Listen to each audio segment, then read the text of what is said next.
Hello, everybody. Welcome to the Canadian Premier League on YouTube. We now finally know the teams that our CPL representatives will be playing in the 2025 Concacaf Champions Cup.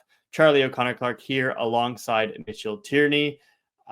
We know that both CPL teams, Forge and Cavalry FC, will be headed to Mexico in February. Something that I'm sure a lot of us would love to do every February. That's 2 years in a row now for Forge. But getting into it in more detail, Cavalry, they take on Pumas from Mexico City, while Forge will be headed to the mountains of Monterrey to play CF Monterrey, also known as Rayados. Mitchell, I'm going to put you on the spot here and just give me your immediate reaction to what it was like seeing these two CPL teams drawn and both matched up with massive Mexican clubs.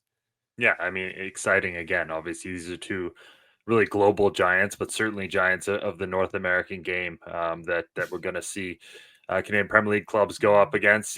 Teams entering year 7, and they're playing against teams entering year 78 and 70, respectively. If you look at Monterrey and Pumas, so very, very exciting, and yeah, I think about as exciting as you could have hoped for this draw for both clubs historically, and in terms of what they're going to get to go up against. Absolutely. I mean, we've seen Forge play Mexican teams twice in the past. They played Cruz Azul in their CONCACAF Champions League, as it was known at the time, debut in 2022. Last year, they went to Guadalajara to play Chivas. And this year, it's going to be Monterrey. So they've been to 3 different Mexican cities in this tournament, but all very, very difficult matchups. Meanwhile, Cavalry last year also made their debut in the competition as the regular season title winners in 2023. They played Orlando City from Major League Soccer. We're still looking for our first win from a CPL team in the Champions Cup, but these are massive clubs that we're playing against. These are very difficult games, and in many respects, it's the quality of the competition, right? Yeah, absolutely. I mean, yeah, there's going to be no easy draw today, certainly. I mean, it's called the Champions Cup for a reason. These are all champions of their respective leagues or clubs who are thereabouts. So, yeah, it's always going to be a massive challenge, but that's why you want to play in these games. These are opportunities to go, not just for the clubs, but for the organizations to go and meet some of the best in the region, compare themselves, and, obviously we're still waiting for it, but one of these days beat one of those clubs and what that will mean for the Canadian Premier League. Yeah, exactly. So we're obviously going to be joined later in the show by both Tommy Wheeldon Jr. of Cavalry FC and Bobby Smyrniotis of Forge FC, and they'll give us perhaps their more intelligent, more nuanced takes on the teams that they've drawn and what it means for their teams to be competing in this tournament once again. But for now, Mitch, let's just get a little bit quickly into the 2 teams that our clubs have drawn, starting with Cavalry, getting Pumas. They've won the CONCACAF Champions Cup 3 times, but not since 1989. They were kind of agonizingly defeated in the 2022 final by the Seattle Sounders, which a lot of us might remember. They qualified as one of the top teams in the Liga MX aggregate table for the not the current Apertura season that's about to wrap up, but the 23-24 Apertura Clausura. They haven't actually won a Mexican League title since 2011, but still one of the biggest teams in the region. Mitchell, what, from your very, very brief ability to whip around Google, have you managed to figure out about what Cavalry might be up against here? Yeah, I mean, obviously a club like you mentioned with a really solid history and good history in this competition, even if it's been a while since they've obviously won one. I mean, it's the case with a lot of Mexican sides, but obviously this will mean altitude for Cavalry playing out of Mexico City, which is always a difficult proposition and one that will certainly factor in a big way into their preparations for this. For this competition, yeah, team with a lot of attacking quality, especially Cesar Huerta, one of the top scorers in Liga MX during the Apertura. Funes Mori, a player that a lot of Canadian fans will certainly know with his time in Mexico, hasn't been as prolific in recent years, but a multiple time CONCACAF champion. So a guy who really knows what it takes to get this team far. So yeah, I mean, certainly a team with a lot of ability, a lot of internationals, as you would expect from any Liga MX team that reaches this far or reaches this competition. And this is going to be a heck of a test for a Cavalry team that will come in with a lot of confidence themselves with what they were able to do on the final day of this CPL season, lifting the North Star Cup for the first time, but one that's are going to get quite the test for themselves. Yeah, absolutely, and obviously we should mention for those who don't know Cavalry FC qualifying for this competition by winning the North Star Cup as Canadian Premier League champions for the first time in their history in 2024. So congratulations, of course, to them, Mitch. This is one I'm excited for. I've just been looking a little bit into the stadium that Pumas play, and it's one of those kind of more old school looking ones with an athletic track around it. It's just a big open bowl. This is going to be a lot of fun. As you mentioned, Pumas, a very, very historic club, 70 years old. And just definitely going to be a massive, massive day for Cavalry when they head down there. Forge, meanwhile, likewise, they go to Monterrey. And speaking of stadiums, if you have not seen the Monterrey Stadium, I believe it's hosting a World Cup match in 2026 or several, I assume. Look this up. It is one of the most beautiful football stadiums in the entire world. There's an end of it where you can just see the mountains coming over the top. Certainly, if I was to find myself there, I'd be distracted by that most of the game. So that's probably why I'm not a footballer. Yeah, it's a good thing you're not playing center back. Yeah, exactly. I'd just be staring up the whole time. Much like some certain Premier League center backs who do that anyway and watch the ball sail over their heads, like Diego Carlos. But anyway, back to the topic. CF Monterrey, Mitchell. What do we know about them? Yeah, fourth most wins of any team in the competition's history, and critically, they've done so recently. I think they have 2 of the past 6 tournaments, the only club to do so, to have won that. So obviously, that's significant. And this is the team that's still very, very good. They're taking on, I believe, Club America in just a few days' time in the Apertura final. That being on Thursday. Okay. So obviously, a team who's still very, very good and could come into this riding high off of a very big trophy. You look at the roster as well. There's a lot of players who, Sergio Canella is obviously a Spanish international, Hector Moreno, Lucas Ocampos, Jesus Manuel Corona. Like, these are all names that, international fans will know. And as well, obviously, to make it interesting, a lot of CPL connections as well. A lot of Monterrey players playing throughout the league. Not least of which is Daniel Parra of Forge. We'll see if he's back for this coming year, but obviously on loan from Monterrey this season, Orlando Botello and Josue Martinez as well. So a lot of interesting CPL connections with Monterrey, and a lot of history, and a lot of history of winning, both in the CONCACAF level and in Liga MX as well.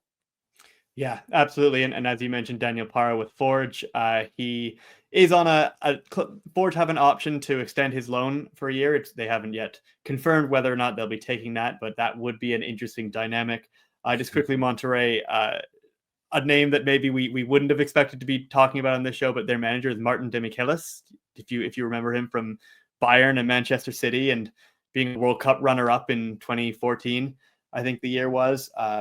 This is a team that has won this competition recently in 2019 and 2021. Last year, they were huge in this tournament. I think they went as far as the semifinals where they lost to Columbus Crew, but in doing so, they defeated and eliminated Lionel Messi's Inter Miami in the quarterfinal in, I think, Messi's first club venture to Mexico.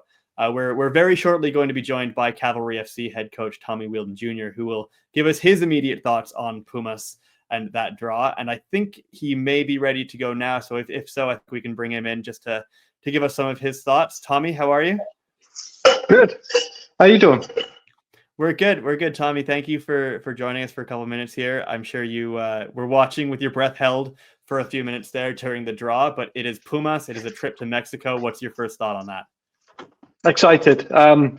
These like the Pumas is one of the biggest clubs in Mexico with a very storied history, and we talked as a staff and players about the next challenge, something that we haven't experienced yet, and that's an opportunity to go to Mexico City and play against one of what was known as the Big Four Mexican sides. Like I said, I know of them in their storied history, got a brief awareness of them, but now the studying starts, and this is a great chance now in our off season as we're getting ready for the next one is to start watching, seeing what they're about, because they're going to be our first competitive game. And Tommy, you said the steadying starts, but obviously you guys got some lessons as well from last year's Champions Cup Mhm. run. A different situation playing an MLS side, but what were some of the key takeaways from that run, from the preparations that you guys will put into place, as you build towards this competition? Well, you have less runway with this one, right? With the Mexican side, you play 2 weeks earlier. We had the 2 weeks later. Forge obviously played their games, and you have to get into fitness quicker. So for us, one of the lessons learned is our preseason has to begin before that, so we can actually get our iron sharper. Because where we are, we're training indoors, and there's no real competition. Even the university sides that are local to us they're out of season. So what we've got to do is venture out, go down south, and we've already arranged some games down in California, and we'll have a different preseason and approach to this Concacaf, because we know we have to be sharper earlier than we were last year. Yeah, Tommy, that's a great point, and I mean, it feels like the season didn't end that long ago. I think yesterday was exactly a month from when you were lifting the North Crazy. Star Cup at Atco Field. But there is no rest for the wicked in this sport. You guys have already announced some of your roster moves, the players that are under contract, the players that you have options on. How far along are you in the process of preparing to enter preseason in January, and how important is it to you guys that it seems like a large core of that championship team will be back? And that's it. Championships are built on core. Dynasties are built on cores. And for us, we're going to try and keep as many of the group together, because everyone had a different role to play. Some were the stars that made teams of the years and individual awards, and some were the unsung heroes. So you like Shamik Shomes, Diego Gutierrez did a lot of work behind the scenes that helped the lads do what they needed to do. So we'll be bringing a lot of the guys back. We'll be adding in a little sprinkling of some things, and obviously, like anyone, in a cap-based league, you got to be willing to let others go on to new ventures themselves. So that's what we're in right now, as well as obviously preparing for our pre-season, but encouraging the lads to have a little bit of time off. But now the draw's out, that's probably the switch they needed to get into right. We're a month or two away from actually playing these guys and preparing for them. Tommy, obviously it won't be feasible to play this match at Atco Field again, which is obviously disappointing for you guys. But that grass, you'll hope it lasts until the final next year. So maybe not good to start it in February. But what are some of the important factors for that in terms of making wherever you will play that home leg still an advantage for you guys?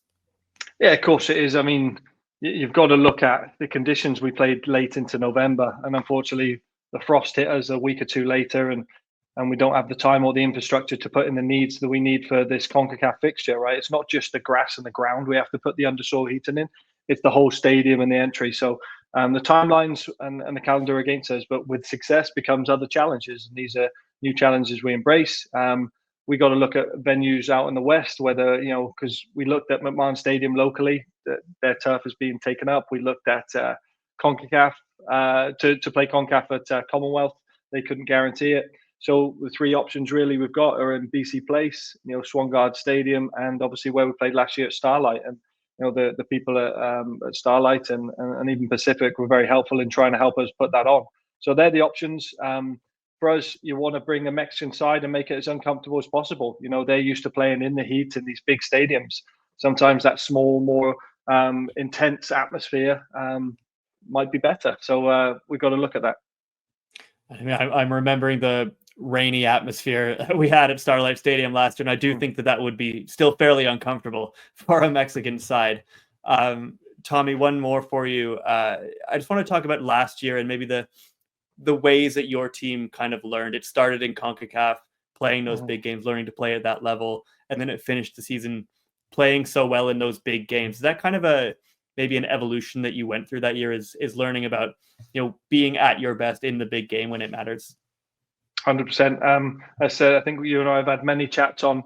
I think we know what it takes. The league will always be the hardest to win because it's a marathon and you've got to go to all corners of the country. But I think we know the recipe on how to sustain that through the course of the season. Reality is, with a slow start, we were still only 2 points away from defending the shield. This year, though, we learned to play in the big games. We beat Vancouver FC when we had 10 men. That was a game early on in the season. We were 2-1 at home to Whitecaps, beat them 1-0 at their place. all these lessons, even though early on in the season when we weren't having the run, we were getting reps at these games. So when halfway through the season we weren't in the playoff numbers, we said every game played like a playoff game. Every game, 3 points became massive for us. So that pressure to perform under those conditions was exactly what Sharpen does for going into playoffs. And as you see now, we played very, very well in both games. Is the feeling of being a CPL champion and winning a trophy in that last day what you thought it would be after all the years when you didn't have that? Well, I think I said before, I said the Shield's harder to win, but this one's way more fun. It is because but difference with the winning the last game of the season, it took us 2 games to win it, not 28 games to win it. And in 2 games, you can celebrate, the champagne can flow, and you leave the season, empty your lockers, say goodbye to the lads, and you're doing it on the back of a win, not going, oh my god, we've got work to do to win or play the next game. We're not waiting 6 months for our next challenge. So yeah, way more fun winning the last game of the season, that's for sure. Yeah, I would certainly imagine. Anyway, Tommy, thank you so much for giving us a couple minutes today. I'm sure you're excited to get to work watching every second of Puma's season, and also excited for some Mexican sunshine in February. And we will, I'm sure, talk to you very soon. Sounds good.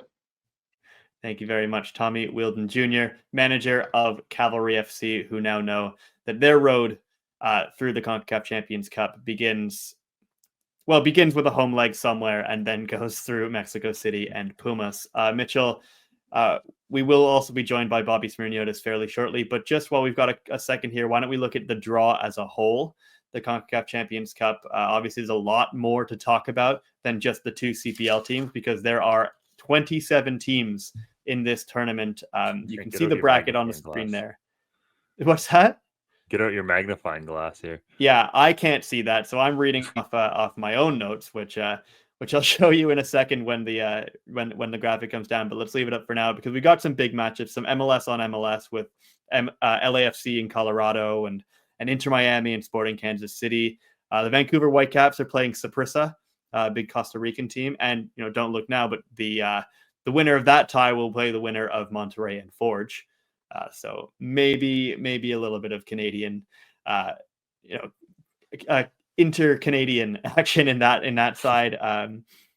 There are interesting games everywhere. RSL playing Herediano, Cincinnati playing Motagua. Mitchell, are there any of these matchups or potential matchups that stand out to you immediately? I think, well, certainly Miami and Sporting Kansas City will be one a lot of people will be watching for obvious reasons. Kind of that whole bracket right there with LAFC and Colorado. Like there's a lot of MLS teams and Columbus on that side. Yeah, exactly. That's basically an MLS Cup playoff reboot. So that will be that'll be very interesting. Real Salt Lake Herediano could be a really good one as well with the MLS Cup winners Galaxy waiting. Obviously, we've seen what Herediano can do in this competition, having played Pacific. So yeah, that's going to be an intriguing one. And having all 3 Canadian teams in the same kind of area of the bracket. We'll see if anything shakes out there. Obviously, Canadian teams have never met each other in this competition, I don't believe. So that would be a pretty special thing to happen. Yeah, I mean, Forge have never played the Whitecaps in the Canadian Championship yet, but maybe their first meeting could possibly be on the continental stage, which would be pretty funny. But always an exciting competition. There's also the possibility for a Club America Chivas round of 16 game as well. Anyway, we will maybe touch on some of this bracket again in a second. I wasn't lying, by the way. I actually drew out my own bracket as it was being done. Do you have a bracket challenge? You know what? That's a good idea. Maybe I will do it, but I'd be struggling to go with my brain over my heart for that one. But anyway, without further ado, as promised, we also have a very special guest in Forge FC head coach Bobby Smyrniotis. Bobby, it looks like you're in your office at Tim Hortons Field, which I think you maybe never leave. No, this is actually my home office. That's why there's a little bit of decoration in it. Okay, so the work comes home with you then. Yes, it does. Yes, it does. Bobby, let's just start with what your initial reaction was when that ball was drawn. You kind of looked at your spot on the bracket and found out that you guys are headed to Monterrey. Yeah, it's one of those teams you kind of have on your list that you'd like to play. When we look at the teams that we could face from Liga MX, I think you look at Monterrey and Tigres as being two of those teams that you want to face up against, and different challenge. Maybe staying away from Mexico City, which we know is a very difficult one. Not that Monterrey isn't, but it's one of those ones as a club. As I've said, it gives you a good feeling on the challenge that lies ahead. Yeah, and you mentioned it there. You've gotten to play some of the top clubs, throughout Mexico in the past few years. Some clubs might, shy away from that and maybe want an easier draw, so to speak. Although it's again Champions Cup, so you're not getting an easy draw at all. But how important is it for the club, and how special is it to get to go up against these elite clubs in the region and really measure yourselves, at every aspect of what you're doing, so young in your history as a club? Yeah, I think the biggest thing is you're facing these teams that are in some ways in mid-season form. And that's the one thing we've learned. On the second thing is you just the energy and all of what these teams can bring forward. The energy of playing in these stadiums. I think the guys have really looked forward to the games at Tim Hortons. So it's just one of those other ones, and they're a giant in Mexican football. If we look at the last 10 years and their success, and you look across their roster, I think these are the challenges that Forge enjoys having. Yeah, absolutely. Bobby, as we've alluded to, you have kind of done this twice now, these trips down to Mexico in the Champions Cup. Obviously, every single one of them is different, but when you look at the last two that you've made and you kind of go about preparing to come into preseason in January to go down, what have you learned, especially maybe from last year's experience, about what you need to do to be at your best in this moment, and maybe what you might do differently from last year? Yeah, I think first you take the experiences of each one, and you look and you go back to Cruz Azul series, and you say, it's kind of being happy to be there, being happy to participate in this tournament, knowing the difficulty that it brings with it. And last year, I think it was about performance. Is we wanted to make sure we can go out and perform and play our football, and I think we showed that over two legs, both at home and away. This one, it's about playing 4 games in this competition. Each year, the challenge needs to be different towards the team and the group. You can't just think the same way. You can't be happy to be there. You can't be, just a part of a competition here. It's about how we extend this, how we go a little bit further. And, we've got a tough draw in front of us. And what we do every time when this comes up is, we get down to work. We analyze things. Looking at our best opportunity to go about it. And, I always say the first best opportunity is as cold as possible at Tim Hortons Field in February. We haven't had that in the past 2 fixtures, so maybe we can get one of those for us, because you need every little advantage you can get. The same thing, you look forward to playing down there. Making sure that the weather's good, the altitude's a little bit different than Mexico City. So all of that is something you have to prepare for. We'll look now at preseason. We had a few places for our warm weather training that we had earmarked. One of them was Mexico, so it looks like Mexico it will be. And it's an interesting series. There's also a connection when you look at Monterrey and Daniel Parra for us. And how important he's been to the team this year, and there's a little bit of familiarity there. Yeah, I think it's a team that you've spoken to before. Really quickly before Mitch jumps in with something about that. Something you mentioned there that I find really interesting, Bobby, is about coming into this competition not just happy to be there anymore. It feels like that's something that in the CPL we kind of had to get past in the Canadian Championship for the first couple of years, no longer being happy to go toe to toe with the MLS teams, and starting now to want to beat them regularly. Is that the next step for a team, especially like you here, who's done it a couple times, to, now that you've been here long enough, to be more challenging these opponents, like maybe the Costa Rican, the Honduran teams who have done that and been successful at times? Here's the thing: it's going to happen. That's for sure, because in football, everything happens. If we go over the time period, different things happen which may not be expected. And you look at the roster and you look at the value of one team to the other, but here's the thing that we always talk about. That's always going to occur. A Canadian team will win the Canadian Championship. That's going to occur. A CPL team will go 2-3 rounds in Concacaf Champions Cup. It's going to happen. So why not us? And that's the mentality we always have here at Forge. It's we think big, and you have to. And like I said, it's also a process. I talked about those 2 prior times we've competed in Champions Cup, and the first time it's the glitz and glamour and going down to Azteca and all of that. And last year I think the performance was excellent over 2 legs. The result is not there.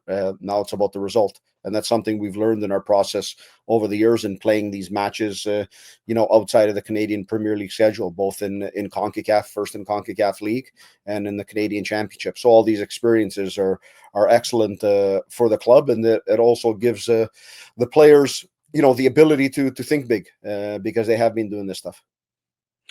What have you learned maybe about roster construction for this? Because I know obviously some of this wasn't in your control in past years and isn't always, but how important is it to get guys, under contract and ready to go early so that you can, get them through preseason? And also how much of a draw is this for guys who want to play, at the highest level and against a club like Monterrey? Yeah, I mean, there's 2 parts of that. One, it's you obviously want a team, to start, whether that's the first period of February 4th, and that's early, because if it's that, we get together in January 5th. You want to make the right moves to make sure you've got a team that's going to be able to play and compete and do the right things in Champions Cup. You also don't want to throw, all of your signings in for those 2 games, because the one thing we learn is, in the scouting process, good players come along in January. Different things, especially on the foreign front, as some of the other transfer windows close and players are available. So we've had some experience with this in how to work through the different phases of it. We're obviously working harder right now on solidifying some players, and I think we're doing a great job with how we've been scouting, and we'll look at it in the same approach. It's making sure that we've got the team that we believe is ready for these 2 to 4 games and beyond. Making sure that we're also giving ourselves room to work on things ahead of the season in April.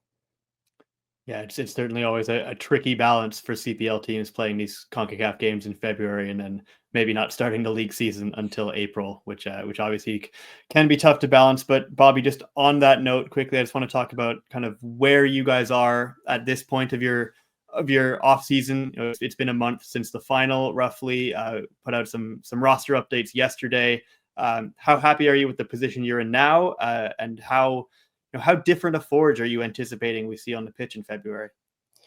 Yeah, I think we're in a good spot. Obviously, we've got players that are signed through next season and options that we've picked up and we'll be announcing over the next couple of weeks. Already moving on some new players, and we'll have some of those announcements coming up. And I think this is going into year 7, and that's crazy to say. We've been around here for a while, but this is usually the year where we have a little bit more turnover than every other one. And that's exciting to be honest, because you can move things a little bit, you can reshape things that maybe you want to improve, and that's always a hard thing to say when you're talking about Forge. We've had a lot of success and we do a great job on the field, but there's always areas as a coach you'd not only like to improve, but you'd like to change, maybe bring a new dimension to the game tactically, different things that maybe weren't there in the last year or 2. Can you change those things up? So I think it's an exciting time, and the process of how we work in our recruitment and our scouting has started early into the middle and of this past season. So we're at a good spot, and more to get into the new year.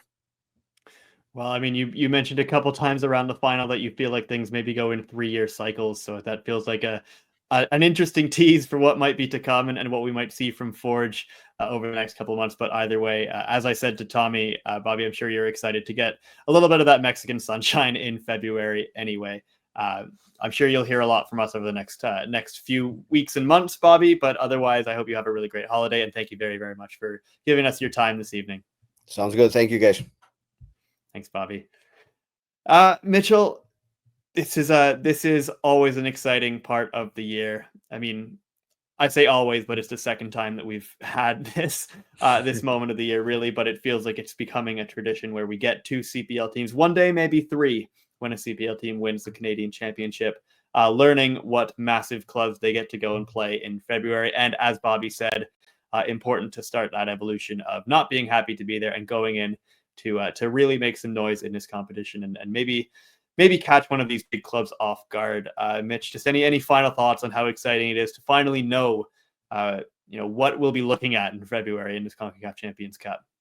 Yeah, I think it's very exciting, and I think that's a point well made by Bobby because I think both of these clubs will approach it that way. I think there was maybe a little bit of Calvary last season, and fair enough. This is their first time in continental competition. They'd earned this of maybe being happy to be there and getting dipping their toes in a little bit. But I don't think after winning and having that taste of winning the North Star Cup this year, that's going to be the case again. And if you're Forge again, that's really the next step in this. You've gone toe to toe with two Mexican giants already. Now it's time to really show that you can beat one of these teams. And I think that's exciting because I think there is a bit of a mentality shift in how these teams are going to approach these games and in the learnings that they've had so far.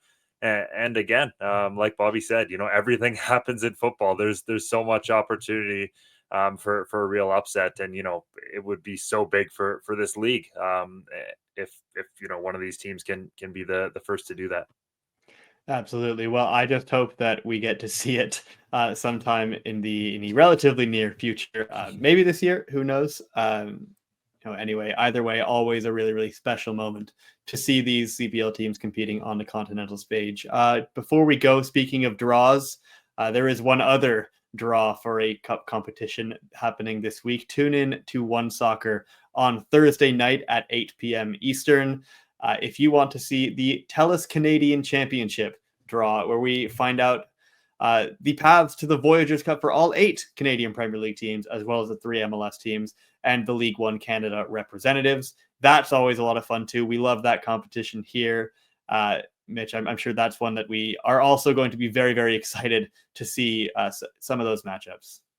Yeah, for sure. I mean, it's the start of the journey to next year's Concacaf Champions Cup as well. So it all kind of ties together. But yeah, competition that seems to get better and better every year as it expands, as these clubs get older. And as some of these upsets that we've seen in past years have happened. So incredibly excited to see what all 8 matchups look like for the CPL clubs, or at least what all 8 clubs draw. So yeah, that's going to be one that's must watch as well.